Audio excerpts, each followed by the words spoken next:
Okay, so first of all, in this video, I'm going to be showing you how to look at seasonal data using a pivot table in Excel. And the data that I will be using as an example is from the UK Air DEFRA website, and it is ozone concentrations that were measured every hour at a measurement site in the UK between 2010 and 2014. And the first thing I'm going to do is create a couple of helper columns in my table. The first one is going to be month, and the formula I will use for this is equals text, and then I'm going to select the date and time, and then in quotation marks I'm going to type MMM, and this will give me the month. Now if I just have two M's in here, it will tell me the number of that month, and then four M's in here will show me the complete word, in this case January. And then my other helper column is going to be hour, and this formula is nice and easy. It's just equals hour, and then I'm going to select the date and time and enter, and this will give me the hour.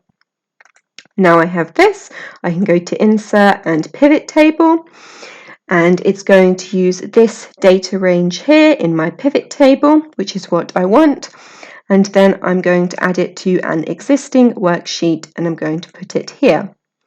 Now I will delete that, and I will put month into columns and hour into rows, and then ozone into the values, and I will change this so that it is the average. And now I have my pivot table, which is showing me the average hourly ozone concentrations for every month of the year. I will just remove the subtotals and grand totals from here.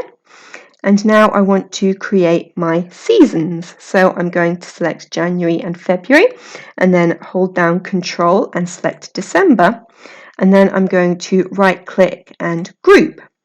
And now it has grouped January, February and December all together. And I'm going to call this group Winter. And now I'm going to do this 3 more times for every one of the other seasons. So this one is going to be spring, and then I will group these 3 months together, and I'm going to call them summer, and then I am going to group these 3 months together, and these are going to be called autumn. And then I can right click and collapse these, and now I have my pivot table, and this is now showing me the average hourly ozone concentrations for each season of the year. And I want to plot this, so I'm going to make a pivot chart, and I'm going to make a line chart. And now I have a chart that has the ozone concentrations going down the side, and then the hours of the day going along the bottom. And then each of these coloured lines is showing me a different season of the year. I will just make the text on this a little larger. And now I can see that ozone concentrations vary over the course of a day. This is because sunlight is required in order to form ozone.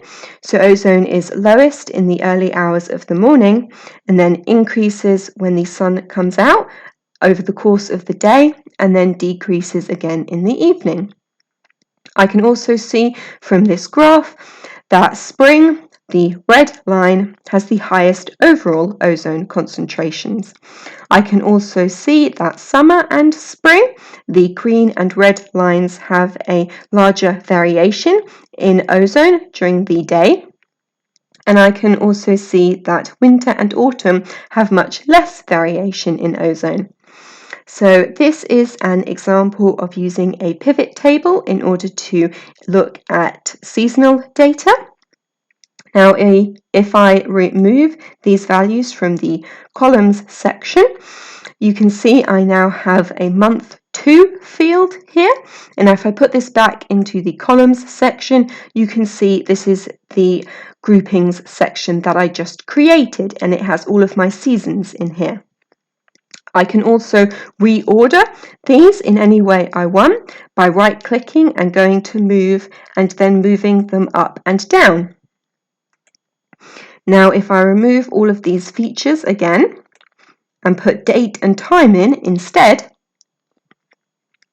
you can see that it automatically groups this into years and then into quarters. However, the quarters that it uses don't quite match up with the seasons of the year.